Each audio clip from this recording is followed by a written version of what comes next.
오늘 같이 묵상하신 하나님의 말씀 이사야서 25장이 되겠습니다.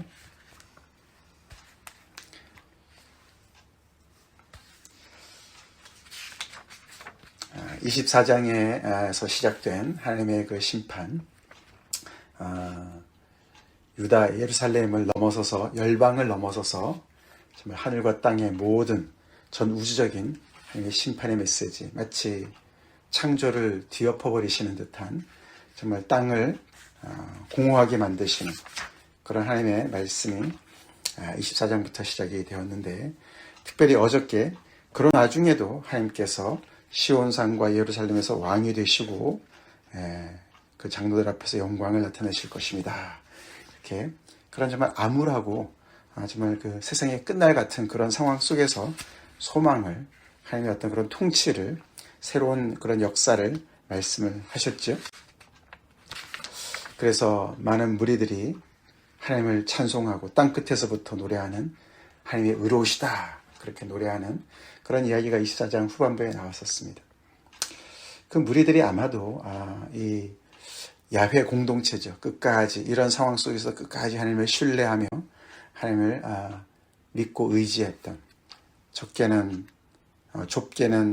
그 포로에 잡혀갔던 그런 이스라엘의 그 백성들을 얘기할 것이고, 또는 좀 더 넓게는 그런 또 하나님을 의지하는, 끝까지 의지하는 그런 또 다른 이방 사람들까지도 포함하는 이야기가 되겠죠. 근데 이제 그 이야기가 오늘 25장에도 비슷한 이야기로 이제 진행이 됩니다. 근데 오늘은 훨씬 더 하나님을 찬양하는 이야기, 그래서 이 하나님의 통치를 감사함으로 또 하나님을 찬양하는 그런 이야기로 오늘 25장이 채워져 있습니다. 여호와여, 주는 나의 하나님이시라. 주는 나의 하나님이시다. 그런 고백으로 함께 내가 주를 높이고 주의 이름을 찬송하겠습니다. 그렇게 시작합니다. 우리 이 구절에서 복음성가 있죠. 왕이신 나의 하나님, 내가 주를 높이고 주를 송축하겠다. 그 찬송이 여기서 나왔죠. 그렇게 하나님을 찬양합니다.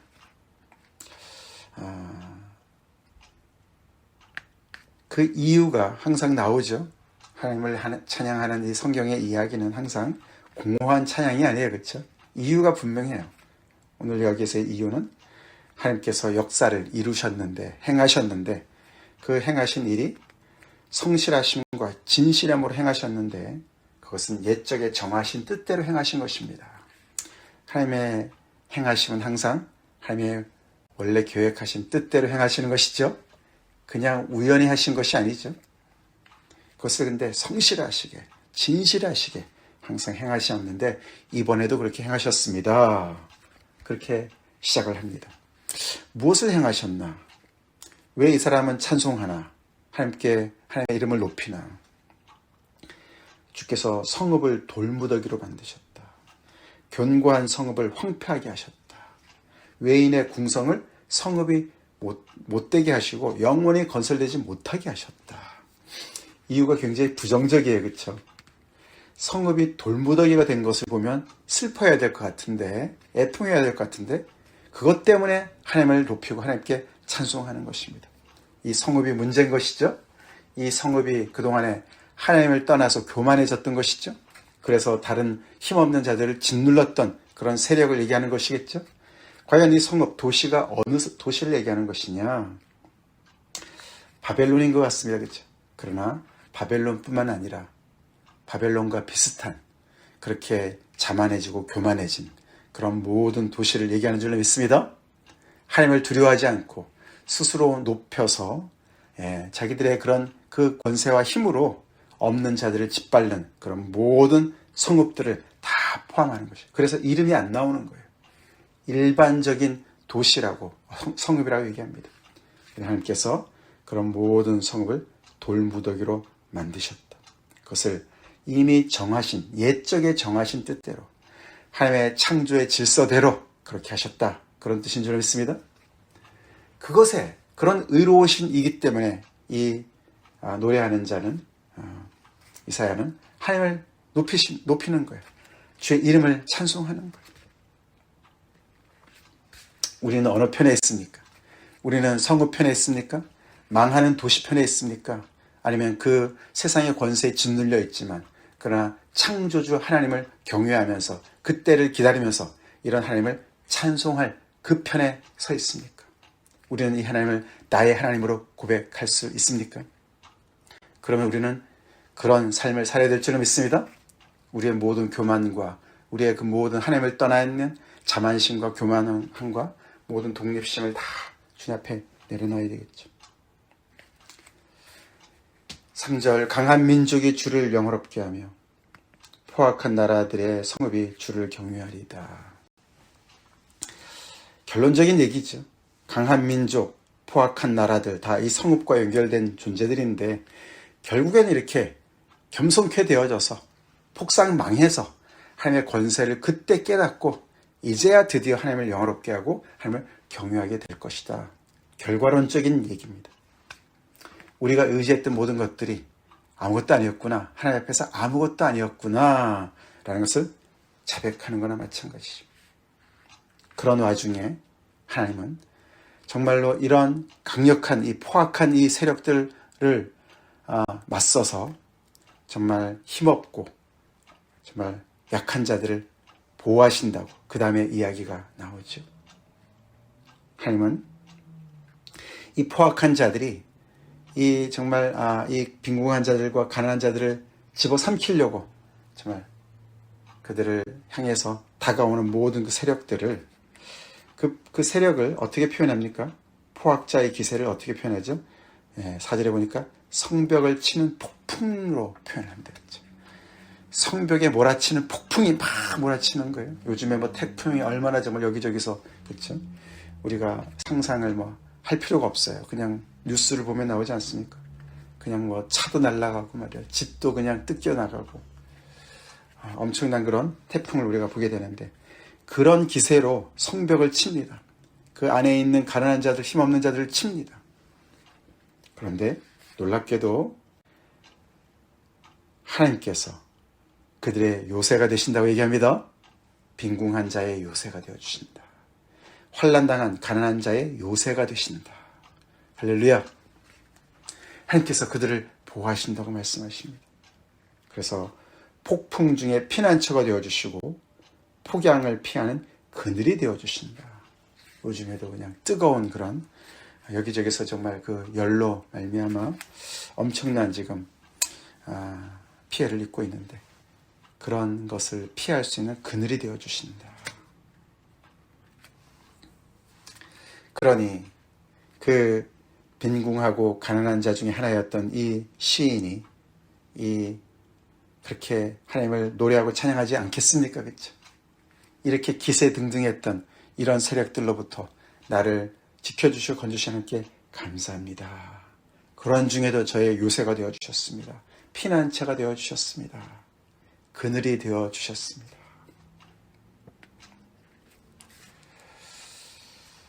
하나님께서 이 포악한 자의 노래를 낮추셔서 결국은 이 약한 자가 하나님을 찬양케 하셨다. 너무나 아름다운 그런 표현을 하고 있습니다. 그렇게 하나님께서 왕이 되어 주신다는 뜻입니다. 하나님께서 왕이 되어 주신다. 하나님의 나라가 어떤 것인가? 세상 나라와 비교해 봤을 때 우리가 요한계시록에도 그런 정말 짐승이 다스리는 나라와 어린 양 예수가 다스린 나라의 그런 어떤 그 영적인 싸움을 우리가 보지 않습니까? 현실로는 세상의 그 권세 잡은 자들이 기세등등하게 하나님을 믿는 모든 백성들을 다 씨를 말릴 것 같지만 결국은 하나님께서 그들을 보호하실 것이고 지키실 것이고 결국에는 누구의 노래가 승리합니까? 그 하나님을 경외하는 자들 소수가 어린 양의 노래를 부르고 하나님을 찬양할 줄로 믿습니다. 그 이야기가 이사야에도 나오는 거예요. 그러면서 그 하나님께서 여호와께서 그들의 왕 되시는 그 모습이 얼마나 정말 풍성하고 아름다운가를 6절부터 엄청난 놀라운 그런 비유로 설명하죠. 6절에서 8절 만군의 여호와께서 이 산에서 예루살렘이겠죠? 예루살렘 하나님의 백성들이니까 만민을 위하여 기름진 것과 오래 저장하였던 포도주로 연회를 베푸신다. 예루살렘인데 만민을 위한 것입니다. 그렇죠? 위에서 봤지만 포학자들도 강한 민족들도 주를 영화롭게 하고 하나님을 경외하게 될 날이 올 거니까. 그렇죠? 그들이 나중에 정신 차리고 회개하고 이 여호와를 인정할 거니까. 여호와를 아는 지식이 온 땅을 덮을 때 그렇게 될 줄로 믿습니다. 하나님의 나라가 온 세계를 다스릴 때 그렇게 될 줄로 믿습니다. 그래서 장소는 예루살렘이지만 만민이 대상입니다. 만민을 위해서 잔치를 베푸시는 거예요. 할렐루야. 그게 하나님의 나라의 그 정말 결정적인 그런 그림이에요.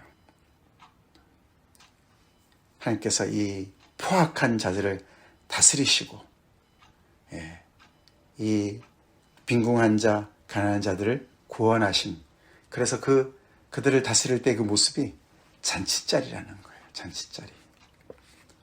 그 잔치를 너무나 정말 풍성하게 준비를 하셨습니다. 기름진 것, 골수가 가득한 그런 기름진 것들, 포도주, 오래 저장한 맑은 포도주로 다 준비를 하셨습니다. 우리 하나님의 나라 사모합니다. 아멘. 하나님의 이 말씀이 온전히 이루어지는 하나님의 나라가 도래할 줄로 믿습니다. 그래서 그 산에서 무슨 일이 벌어지냐? 이게 하나님의 통치를 얘기하는 거예요. 그냥 어떤 그런 근거도 없는 어떤 그런 막연한 얘기를 하는 것이 아닙니다. 하나님께서 이렇게 정말 완전히 이 세상의 모든 악을, 유다와 예루살렘, 열방의 모든 악을 제하시고, 더 나아가서는 하늘과 땅의 모든 악한 세력들을 다 정말 다스린 다음에 오는 그런 궁극적인 하나님의 나라의 모습이죠. 또 이 산에서 7절에 모든 민족의 얼굴을 가린 가리개와 열방 위에 덮인 덮개를 제하신다. 가리개와 덮개가 나와요. 온 민족, 열방, 대상이 또 그렇죠. 만민, 전체를 얘기하는 것입니다. 하나님은 온 세상의 통치자십니다. 이스라엘만이 아니라, 이스라엘 나라는 그걸 알아야 돼요. 마치 얼굴을 가린 것이 있는 것 같고, 뭔가 이 열방 위에 덮인 덮개가 있는 것처럼 얘기합니다. 그것은 바로 뒤에 나오는 어떤 사망의, 죽음의 권세를 얘기하는 거예요. 하나님을 대적하는 어떤 그런 세력을 얘기하는 거예요. 아담의 죄로 말미암아 죄가 들어왔습니다. 그렇죠? 공중권세 잡은 자가 다스리는 그런 어떤 뭔가 이렇게 꽉 막혀있는 듯한 모든 것들, 그 가래와 덮개를 하나님의 통치로 말미암아 쫙 제거하신다고 말씀하십니다. 완전히 제거하시는 거예요. 할렐루야. 그래서 결국에는 사망을 영원히 멸하시게 될 것이다. 와, 그렇죠? 이 말씀이 이사야서에 나와요. 이사야서에서.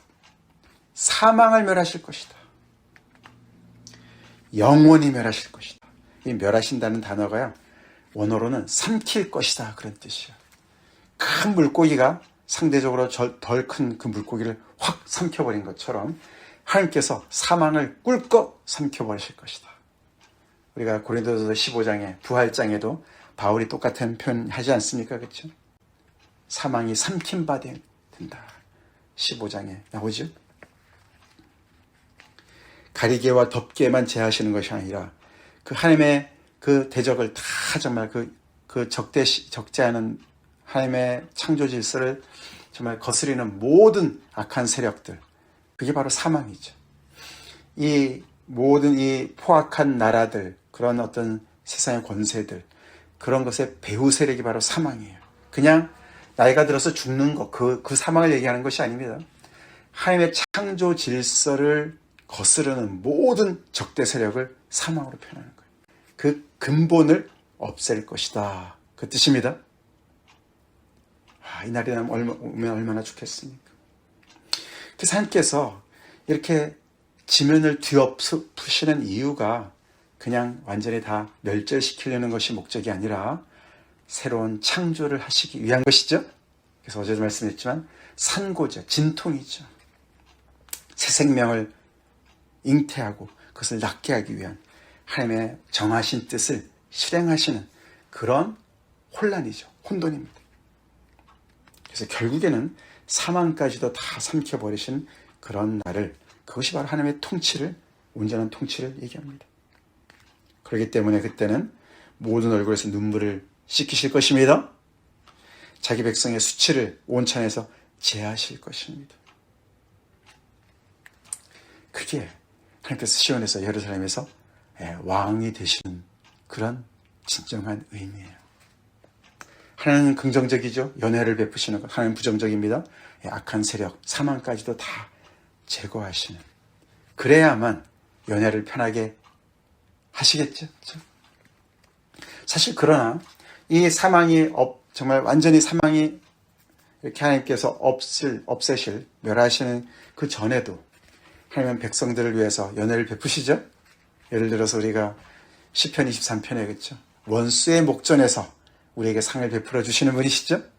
원수가 아직 있지만은 우리에게 하나님께서 정말 선한 목자 되셔서 우리에게 편안함을 주시고 평강을 주시고 안식을 주시고 거기에서 우리에게 상을 차려주셔서 우리가 먹게 하시고 소화가 잘 되게 하시고 그런 샬롬을 주실 수 있는 분이시지만 결국에는 그 원수를 제거하실 줄을 믿습니다. 제거하셔서 완전한 하나님의 놀라운 정말 요한계시록의 말씀 아닙니까? 새하늘과 새 땅을 바라보게 하는 그런 말씀이에요. 그런 어마어마한 하나님의 나라를, 비전을 이 이사야서가 얘기합니다. 이어서 그날에 우리 지난주에 봤지만 우리가 사모해야 될 그날이죠. 그날에 이 하나님께서 이 약속을 이루신 그날에 그 뜻입니다. 우리가 말하기를 이는 우리의 하나님이시라. 할렐루야. 앞에서 시작은 주는 나의 하나님이시다. 단수로 시작했는데 여기는 보니까 우리의 하나님이시다. 이분이 바로 우리의 하나님이시다. 너무나 자랑스럽게, 너무나 기쁨으로, 너무나 즐거워서 고백하는 고백입니다. 찬송의 소리예요. 왜 안 그러겠습니까? 그렇죠? 그들은 빈궁한 자들이고 가난한 자들일 겁니다. 그렇죠? 이 땅에서 하나님을 의지하고 세상의 그 권세를 의지하지 않고 하나님만을 의지하는 소수의 믿음의 공동체일 겁니다. 이런 역전의 드라마를 경험하고 거기에 참 하나님이 주인공 되시고 그 하나님 때문에 이렇게 놀라운 그런 은혜를 입는 그들이 이분이야말로 우리의 하나님 되신다 라고 고백을 하는 거예요. 근데 그들의 고백이 우리가 그를 기다렸으니 그가 우리를 구원하시리로다. 이는 여호와시라. 우리가 그를 기다렸으니 우리는 그의 구원을 기뻐하며 즐거워하리라. 기다렸다는 말이 2번이나 나와요. 오래 기다린 거죠. 오래 기다려서 그 노래를 부를 것이라는 거예요. 그 구원을 경험할 거라는 거예요. 이게 믿음입니다. 이게 진정한 궁극적인 구원을 바라보는 사람들의 태도죠. 기다렸다는 단어는요, 소망했다는 단어예요. 소망했다. 그래서 이 믿음의 공동체는 소망의 공동체입니다. 소망의 공동체예요. 우리 그렇게 소망하고 있습니까? 어떠한 상황 속에서도 지금 현실이 완전히 하나님의 이 약속과는 정반대로 계속해서 더 악화된다 할지라도 여전히 기다리고 있습니까? 여전히 소망하고 있습니까? 야훼 공동체, 믿음의 공동체는 소망의 공동체고, 그리고 소망의 공동체인데 소망하면서도 하나님을 기뻐하며 즐거워합니다. 미리 당겨서, 앞당겨서 그렇게 하나님을 찬양하죠. 그래서 결국에는 여호와의 손이 이 산에 나타나실 것을 바라보는 거예요. 그래서 또다시 그 뒤에 모압이 나오죠. 모압. 아마도 모압은 앞에 이 정말 포악한 나라들, 강한 민족, 그 성읍 중에 하나의 대표격으로 등장하는 것 같습니다. 모압을 하나님께서 정말 이렇게 그의 처소에서 그를 밟고 그의 교만을 낮추시고 그 성벽의 높은 요새를 하나님께서 진토로 낮추실 것이다. 모압은 교만했습니다. 스스로를 높였습니다. 자기의 높은 성벽을 요새 삼았습니다. 그렇죠? 하나님을 의지하지 않는 모든 세력들은 하나님의 이 심판 앞에서 다 속절없이 무너질 거라는 얘기죠. 우리는 무엇을 요새로 삼고 있습니까?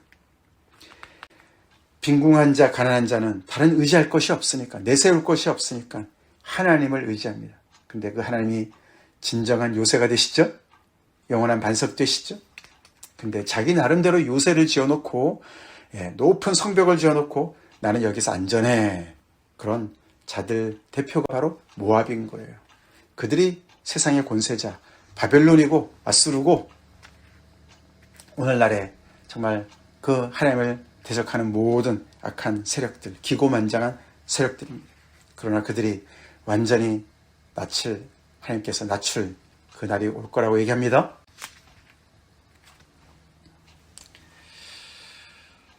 그러니까 이사야서는 하나님의 놀라운 심판에, 그래서 완전히 완전히 철저하게 망하는 얘기도 나오지만 그것을 넘어서 이런 어마어마한 하나님의 미래를, 새 일을 바라보게 하는 소망의 말씀이에요.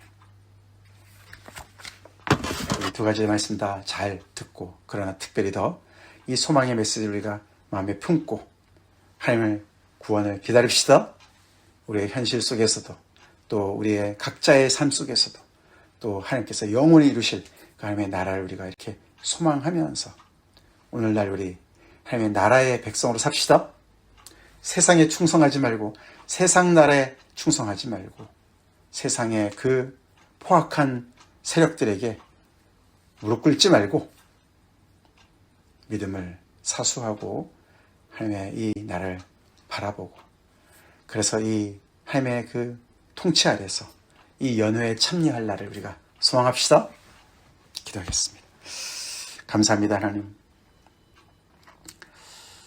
오늘도 이어지는 이사야서의 말씀 너무나 두렵기도 하지만, 그러나 너무나 또 가슴 벅찬 소망의 메시지 오늘도 묵상하며 다시금 우리의 믿음을 새롭게 합니다.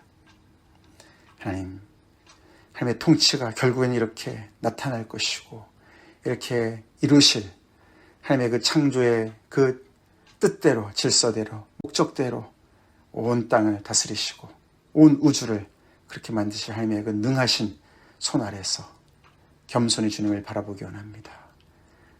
우리 하나님 앞에서 빈궁한 자로, 가난한 자로, 정말 겸손한 자로 서게 하여 주시옵소서. 우리가 무엇을 가졌기에 교만을 떨고 하나님 이외에 다른 것을 우리가 의지하는 그런 정말 착각 속에 우리가 한순간에 잊지 말게 도와주시옵시고, 하나님만을 요새 삼고 피난처 삼고 그늘 삼아서 아버지 끝까지 소망하며 기다리며 하나님의 이 연회에 참여할 날을 아버지 하나님의 정말 손꼽아 기다리는 저희가 되게 하여 주시옵소서. 아버지, 하루속히 여호와를 아는 이 지식이 이 교만한 자들에게까지 다 미치게 하시고, 하나님의 나라가 이 땅에 임하게 하시고, 여호와를 아는 그 지식이 정말 물이 바다를 덮은 것 같이 그렇게 온 세상을 덮는 날이 하루속히 오게 하여 주시옵소서. 예수님 이름 받들어 간절히 기도 올려옵나이다. 아멘.